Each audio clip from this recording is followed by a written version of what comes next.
Okay, this is the final process of making the hind shoe that's plain stamped. We're gonna toe clip it and do a little self-evaluation. And like I said in the last episode, evaluation and being able to self-evaluate is probably the most important thing that we're gonna do, because that way you can keep moving forward. And then whenever you get around a clinician or someone that can help you, a mentor, then you can get a little bit more help.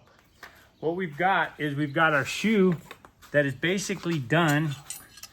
And now what we want to do is we want to find out where the center, the clip goes. So what we do is we put it here and we scribe here and then come over here and scribe.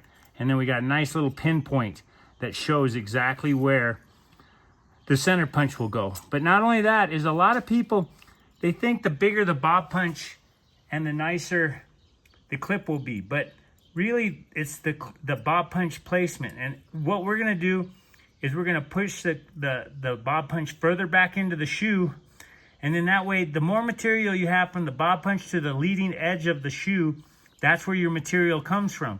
And it doesn't necessarily come from the size of the bob punch, but how far back, and having a sharp corner further back, that will actually give us a good bob punch.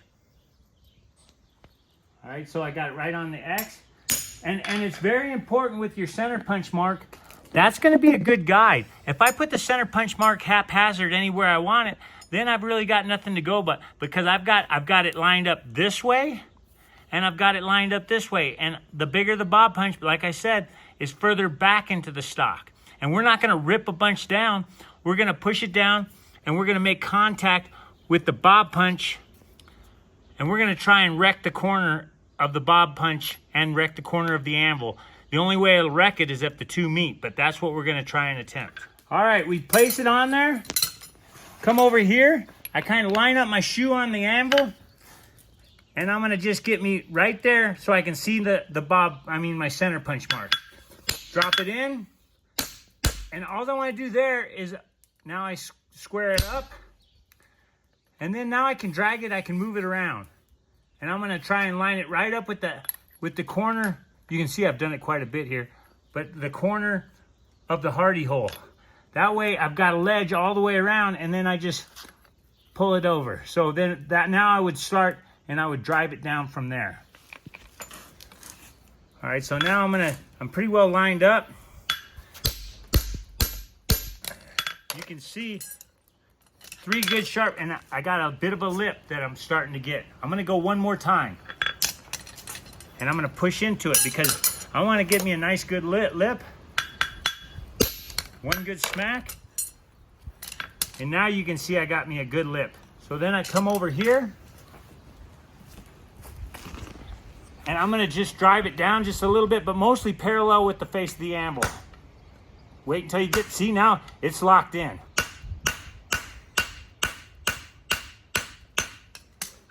Now you can see I've got all the material I need. The hammer blows have never come up onto the face. When you have indecision or you're not sure that you got enough material, these hammer blows gradually become part of the ground surface. And you don't want to do that. You want to see how I've created and kept a line right there. And then that way I'm not robbing from the ground surface, and the bob punches actually push the material down, and I'm pulling it off the edge. I have a nice ledge right in here. I'm gonna take it, I'm gonna line up my shoulder with the corner of the anvil, and then bend your knees, and then hit with the edge of your hammer at the base. Don't go to the tip. Stay away from the tip. Once I get the base drawn out,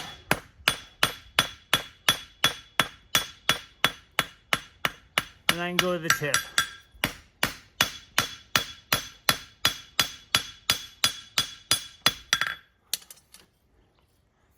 I've got the clip. Then I want to do this. I'm going to take and I'm going to draw with the heel of my hammer right here, and then come over here, draw with the heel of my hammer, and then that way I get the base all pushed back down, and that makes for a nice transition.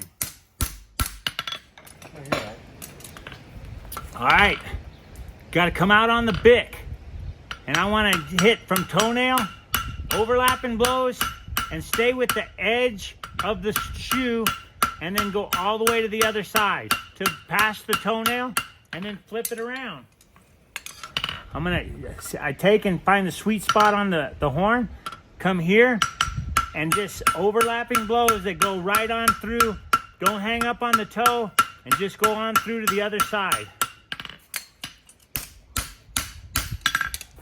Again, when you flatten, if you have the clip towards you, ergonomically, you're always going to pull the hammer handle towards you, so you're safe with the clip, not wrecking it. And then now I'll put just a little bit of pitch on the clip.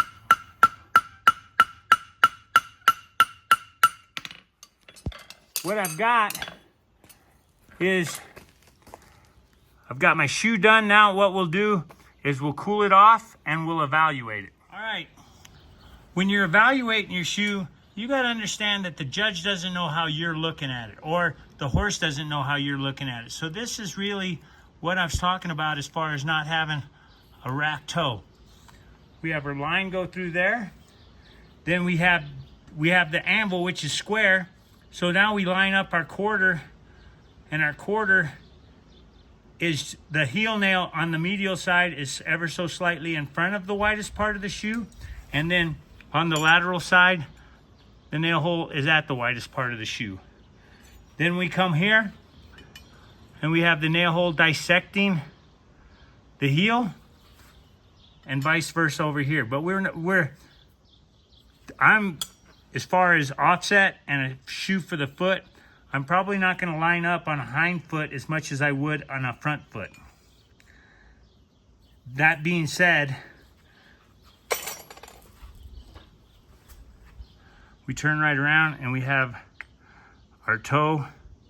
And these arcs are going to be different because obviously this foot might be a little bit different size or whatever, as we said in the past. But we want to have the extensor process and everything be pretty much line up with the wings of the coffin bone.